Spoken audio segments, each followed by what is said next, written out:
Hello students, welcome to Biology World. I am Priyanka Shoran. Today we are going to start a new topic that is gene regulation or we can call the regulation of gene expression. तो जो gene है, gene का काम क्या है कि कुछ factors produce करना, ठीक है, कुछ प्रोटीन्स प्रोड्यूस करना, या फिर हम कह सकते हैं कि वो फैक्टर्स जो हमारी ग्रोथ के लिए रिस्पॉन्सिबल हैं उन फैक्टर्स को प्रोड्यूस करना। तो कुछ ऐसी जीन है कि हो सकता है कि वो कंटिन्यू ऑन रहें और जो अपना प्रोडक्ट है उसको बनाती रहें, या फिर कुछ क्या है कि बंदी हो गई तो उन्हें या तो हमें स्टार्ट करना पड़ेगा ऐसी जीन्स को, या फिर जो हमेशा कंटिन्यू चलती रहती है वो तो ज़्यादा प्रोडक्ट बना देंगी। और कोई भी चीज़ अगर ज़्यादा है या ज़रूरत से कम है तो वो हमारे लिए क्या है, इट इज़ हार्मफुल। तो ऐसी जीन्स को रेगुलेट करना कहलाता है रेगुलेशन ऑफ जीन एक्सप्रेशन। उसको स्टार्ट करने से पहले कि भाई किसने पढ़ा, कैसे जीन रेगुलेशन होता है, कहाँ पाया गया, हम दो टाइप की जीन्स के बारे में पढ़ेंगे, ठीक है। एक है हाउस कीपिंग जीन और दूसरी कहलाती है लग्जरी जीन। हाउस कीपिंग मतलब नाम बता रहे हैं कि जो रेगुलर मिलती रहती है, और यूजुअली क्या है, ऐसी जीन जो हमेशा ऑन रहती हैं, हमेशा अपना प्रोडक्ट सिंथेसाइज करती रहती हैं, ठीक है, जो हमेशा अपने आप को एक्सप्रेस करती रहती हैं। और वही जो लग्जरी जीन है, लग्जरी तो वैसे भी मतलब बहुत कॉस्टली हो गया, तो ऐसी क्या है कि जब ज़रूरत होती है तभी ये जीन क्या है अपने आप को एक्सप्रेस करती हैं। तो अगर जो हाउस कीपिंग जीन है अगर ये बंद हो गई तो ऑर्गेनिज्म भी क्या है, ऑफ हो जाएगा। मतलब इन्होंने अपना एक्सप्रेशन बंद कर दिया तो ऑर्गेनिज्म भी क्या है, मर जाएगा, या कह देंगे कि वही ख़त्म हो जाएगा, ठीक है। For example the genes related to glycolysis, gene for the ATPase activities, ठीक है, वो जीन क्या कहलाती हैं, हाउस कीपिंग जीन कहलाती हैं। और वही अगर हम बात करें लग्जरी जीन्स की, तो अगर ज़रूरत है तो ऑन कर ली, नहीं ज़रूरत तो ऑफ कर ली, ठीक है। For example gene for the lactose metabolism, तो ये इंपॉर्टेंट है, ठीक है। That is different type of genes, housekeeping and luxury. अब जो हम पढ़ेंगे दैट इज अबाउट ऑपरोन, किसने डिस्कवर किया, कितने तरह के ऑपरोन होते हैं, और एनसीईआरटी में कौन सा है, कौन सा हमें पढ़ना है, ठीक है। तो ऑपरोन की बात करेंगे तो ऑपरोन को डिस्कवर किया था जैकोब और मोनार्ड ने 1961 में, ठीक है। किस में किया था, प्रोकैरियोट्स में, बैक्टीरियल सेल में, किसके अंदर, एक बैक्टीरिया के अंदर इन्होंने डिस्कवर किया था। और इन्होंने कहा कि जो ऑपरोन है वो डीएनए का एक सेगमेंट है, डीएनए का एक सेगमेंट है, ठीक है, जो एक सिंगल रेगुलेटेड यूनिट की तरह काम करता है for gene expression. Important definition है, एग्जाम में पूछ लेता है, what do you mean by operon. तो क्या है, that segment of DNA act as a single regulated unit for gene expression. DNA का वो सेगमेंट जो जीन एक्सप्रेशन के लिए एक सिंगल यूनिट की तरह काम करता है, वो ऑपरोन कहलाता है। ऑपरोन बहुत सारे ऑपरोन है, लैक ऑपरोन है, टीआरपी ऑपरोन है, ये तो वो जो दो ऑपरोन है जिनको हम लोगों ने पढ़ना है, ठीक है। या हम कह सकते हैं कि ऑपरोन दो तरह के होते हैं, एक जो हमेशा ऑन रहते हैं, एक जो हमेशा ऑफ रहते हैं, या फिर जिसको कहेंगे कि एक ऑपरोन क्या है, that is inducible type and second is the repressible type, ठीक है। तो दो तरह के ऑपरोन्स होते हैं, इंड्यूसिबल एंड रिप्रेसिबल। तो उसको स्टार्ट करने से पहले हम ऑपरोन के बारे में बेसिक थिंग्स पढ़ेंगे, लाइक ऑपरोन में होता क्या है। भाई ऑपरोन के अंदर क्या है, एक प्रमोटर होगा, ठीक है, प्रमोटर होगा, ऑपरोन के अंदर एक ऑपरेटर होगा, ये कॉमन है, ठीक है। फिर इसके अंदर क्या है, एक रेगुलेटर जीन होगी या रेगुलेटर होगा, और स्ट्रक्चरल जीन होंगी। क्या होंगी, स्ट्रक्चरल जीन। प्रमोटर के लिए हम लोग P लिखते हैं, ऑपरेटर के लिए O, रेगुलेटर के लिए I and structural gene that is SG। Promoter क्या है, प्रमोटर जहाँ पे क्या है हमारा जो जहाँ वो एंजाइम्स जो हमारे पॉलीमरेज क्या है यहाँ पे आके बाइंड करेंगे और स्टार्ट करेंगे ट्रांसक्रिप्शन को, ठीक है। उसके बाद क्या होगी, ट्रांसलेशन होगी। ऑपरेटर, ऑपरेटर वो एरिया है, ठीक है, जो यूजुअली क्या है कि जो पॉलीमरेज है उनको गाइड करते हैं कि भाई मेरे साइड में प्रमोटर प्रेजेंट है। जब ऑपरेटर एक्टिवेट होगा तभी क्या है, जो प्रमोटर के पास आके जो एंजाइम है वो प्रोसेस को इनिशिएट कर पाएगी, ठीक है। इसीलिए प्रोमोटर से पहले क्या है, प्रोमोटर के बाद ऑपरेटर प्रेजेंट रहता है, तो ऑपरेटर क्या बताएगा कि भाई ये प्रोमोटर है और आप यहाँ आके एंजाइम प्रोमोटर के साथ बाइंड करिए, एक्टिवेट होइए और अपना प्रोसेस है उसको स्टार्ट कीजिए, ठीक है। Next is regulator. रेगुलेटर एक प्रोटीन प्रोड्यूस करता है जिसको यहाँ अगर मैं इंड्यूसिबल सिस्टम की बात करूँ तो जिसको बोला जाता है रिप्रेसर प्रोटीन, जो कि ऑपरेटर की एक्टिविटी को ब्लॉक कर देता है, जो कि ऑपरेटर की एक्टिविटी को ब्लॉक कर देता है, ठीक है। रिप्रेसर क्या करता है, ऑपरेटर की एक्टिविटी को बंद कर देगा। अब ऑपरेटर काम नहीं करेगा तो प्रमोटर भी काम नहीं करेगा, और प्रमोटर नहीं मिलेगा तो कैसे ट्रांसक्रिप्शन शुरू होगी, ठीक है। एंड नेक्स्ट स्ट्रक्चरल जीन, तो एक ओपरोन में एक स्ट्रक्चरल जीन भी हो सकती है, मतलब फंक्शनल डीएनए का फंक्शनल सेगमेंट कह सकते हैं, या डीएनए का जो सेगमेंट या सीक्वेंस कह सकते हैं, एक भी हो सकती है और एक से ज़्यादा भी हो सकती है।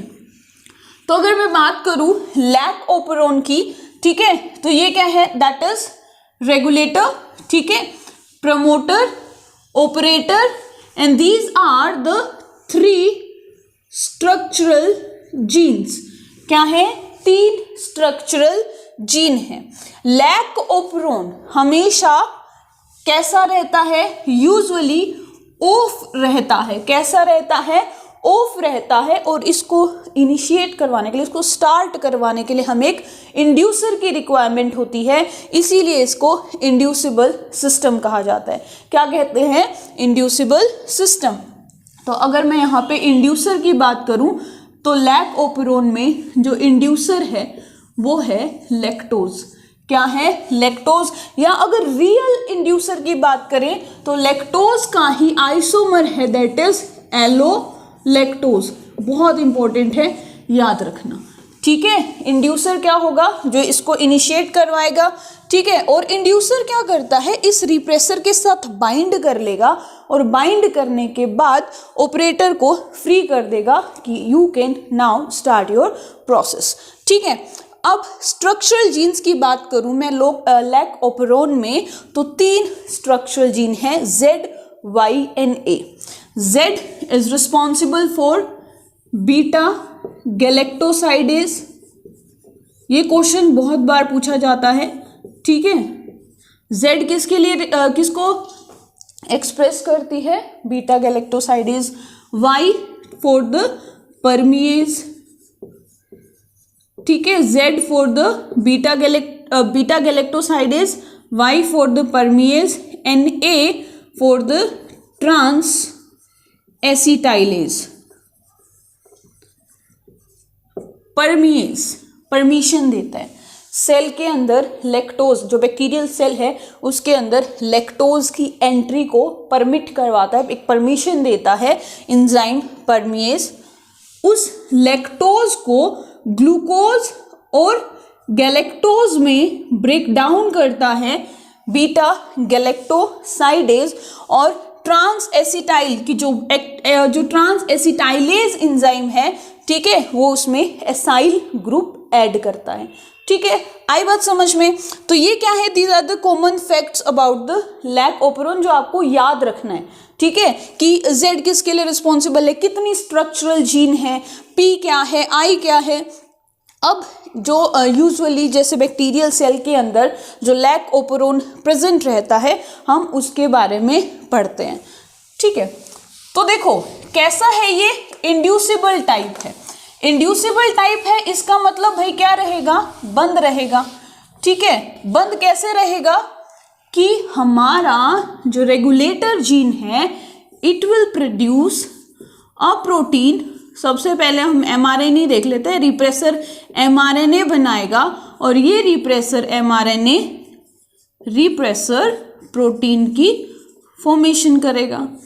Now this repressor will bind on the operator region, यहाँ आके बाइंड कर जाएगा और इस प्रोसेस को या जीन के एक्सप्रेशन को ऑफ कर देगा, ठीक है। ये कब था, in the absence of lactose. किसकी एब्सेंस में, लैक्टोज की एब्सेंस में। लैक्टोज क्या है? इंड्यूसर है। तो ये बंद कब रहेगा? इंड्यूसर की एब्सेंस में। ठीक है।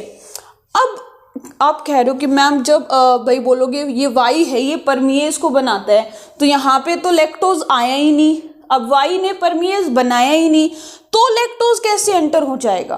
तो बैक्टीरिया के अंदर है ना, जो बैक्टीरियल सेल है उसके अंदर थोड़ी बहुत अमाउंट में जो परमिएज है वो प्रेजेंट रहता है, बहुत कम अमाउंट में।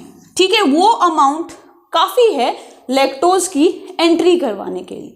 ठीक है, लैक्टोज के मेटाबॉलिज्म के लिए, मतलब उसकी एंट्री करवाने के लिए थोड़ा बहुत जो परमिएज है वो रिस्पॉन्सिबल है।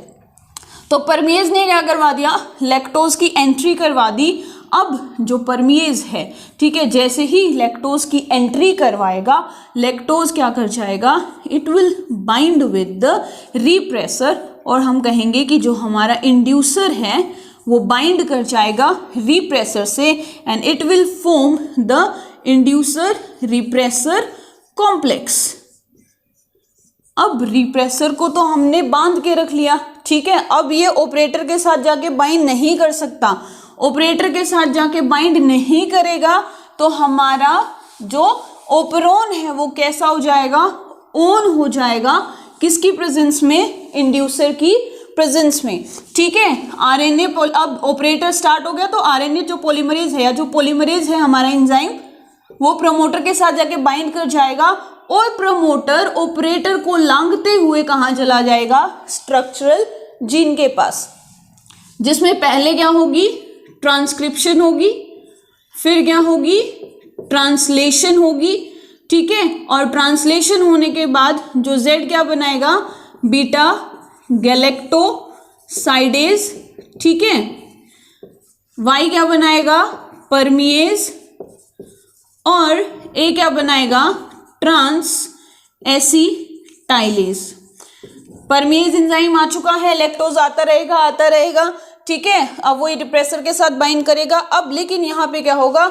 बीटा गैलेक्टोसाइडेज भी बन रहा है, तो बीटा गैलेक्टोसाइडेज इस लैक्टोज को तोड़ता रहेगा, ग्लूकोज गैलेक्टोज में एनर्जी लेती रहेगी बैक्टीरिया इससे, और जैसे ही लैक्टोज खत्म होगा, हमारा इंड्यूसर भी चला गया, इंड्यूसर चला गया तो जो रिप्रेसर है वो फ्री हो गया।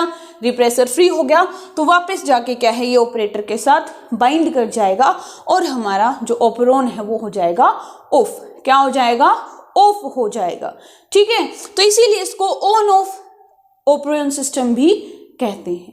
समझ में आया? बहुत इंपॉर्टेंट क्वेश्चन है, पूछा जाता है कि राइट अबाउट द लैक ऑपरोन, या फिर डिस्कस अबाउट द ऑपरोन मॉडल्स, जिसमें आपको लैक, हालांकि टीआरपी बोर्ड में नहीं पूछा जाता है, ठीक है, तो लैक के बारे में पूछ लिया जाता है। तो इंड्यूसर कौन सा है, अगर एमसीक्यू पूछ ले कि रियल इंड्यूसर कौन सा है, तो एलोलैक्टोज है। ठीक है, आई किसके लिए रिस्पॉन्सिबल है, या आई किसको एक्सप्रेस करवाता है, किसको बनाता है? रिप्रेसर को बनाता है। जेड वाई ये किसके लिए है? ठीक है, तो ये क्या है? That is about the lac operon. जो दूसरा ओपरोन है दैट इज टीआरपी ओपरोन, जिसको रिप्रेसिबल सिस्टम भी कहते हैं, रिप्रेसिबल ओपरोन भी कहते हैं। और जो यूजुअली कैसा रहता है? ये ऑफ रहता था ना, तो ये हमेशा क्या रहता है? ऑन रहता है। कैसा रहता है? ऑन रहता है। ठीक है, तो यहाँ पर जो रेगुलेटर जीन है, या फिर जैसे कि हम इधर आई लिख देते हैं, रेगुलेटर लिख देते हैं, जो क्या बनाएगा? ये बनाएगा भाई एपो रिप्रेसर। एपो रिप्रेसर क्या है? एपो रिप्रेसर है एक इनएक्टिव रिप्रेसर। क्या है? एक इनएक्टिव रिप्रेसर। इसकी इतनी पावर नहीं कि ये जाके ऑपरेटर से बाइंड कर सके। ठीक है, फिर ये क्या है? हमारा प्रमोटर है, this is the operator, and these are the 5 structural genes. So अगर क्वेश्चन आ जाए कि टीआरपी ओपरोन में कितनी स्ट्रक्चरल जीन होती हैं? 5 स्ट्रक्चरल जीन होती हैं, ई डी सी बी ए। ट्रांसक्रिप्शन होगा इनमें, ठीक है, ट्रांसक्रिप्शन होगा, एमआरएनए बनाएंगी, एमआरएनए बनाने के बाद क्या है? दे विल फॉर्म, ठीक है, क्या? प्रोटीन की फॉर्मेशन करेंगी with the help of translation. ऐसे क्या है? कंटिन्यू ये चलता रहेगा। नाउ ये हमेशा ऑन रहता है। अब इसको ऑफ करने की जरूरत है। ऑफ कैसे किया जाएगा? With the help of tryptophan. किसकी हेल्प से? Tryptophan which act as a corepressor, किसकी तरह काम करता है, को रिप्रेसर की। और ये जो को रिप्रेसर है now it will bind with, देखो ये तो हमेशा ऑन रहता है, ठीक है। अब ट्रिप्टोफैन की एंट्री नहीं हुई थी तब तक ये ऑन रहेगा, अब ट्रिप्टोफैन की एंट्री हो चुकी है, ठीक है। जैसे ही ट्रिप्टोफैन की एंट्री हुई, जो किसकी तरह काम करेगा, एक को रिप्रेसर की तरह काम करेगा, and it will form apo and को रिप्रेसर कॉम्प्लेक्स। क्या बनाएगा, एपो रिप्रेसर और को रिप्रेसर का कॉम्प्लेक्स बनाएगा, और जिसका रिजल्ट होगा एक एक्टिव रिप्रेसर।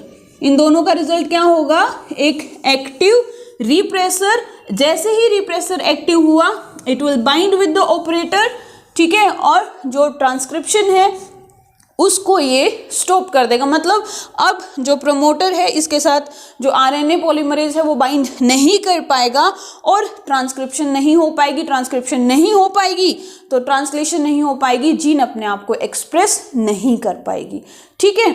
तो जो टीआरपी ऑपरॉन है ये हमेशा ऑन रहता है विदाउट जो हमारा रिप्रेसर है, मतलब वो क्या रहेगा, इनएक्टिव रहेगा, ठीक है। और जो लैक ऑपरॉन है वो इंड्यूसर की एब्सेंस में हमेशा बंद रहता है, लेकिन जैसे ही इंड्यूसर आएगा वो ऑन हो जाएगा, स्टार्ट हो जाएगा। So this was about the regulation of gene expression, ठीक है। बोर्ड में 100% क्वेश्चन आता है, नीट में भी इससे एमसीक्यूज बार बार पूछे जाते हैं, ठीक है। तो ये टॉपिक क्या है, देखो एमबीआई में ये टॉपिक के अलावा और जितने भी टॉपिक है सारे अलग अलग हैं, ठीक है। डिफरेंट टॉपिक्स हैं जिनमें हर एक टॉपिक में कुछ नया सीखने को मिलता है। तो आज के लिए सिर्फ इतना ही। नेक्स्ट वीडियो में एक न्यू टॉपिक के साथ हम क्या पढ़ेंगे, एमबीआई पढ़ेंगे, ठीक है। So that's it for today. If you like my video then please share and subscribe my channel. Thank you.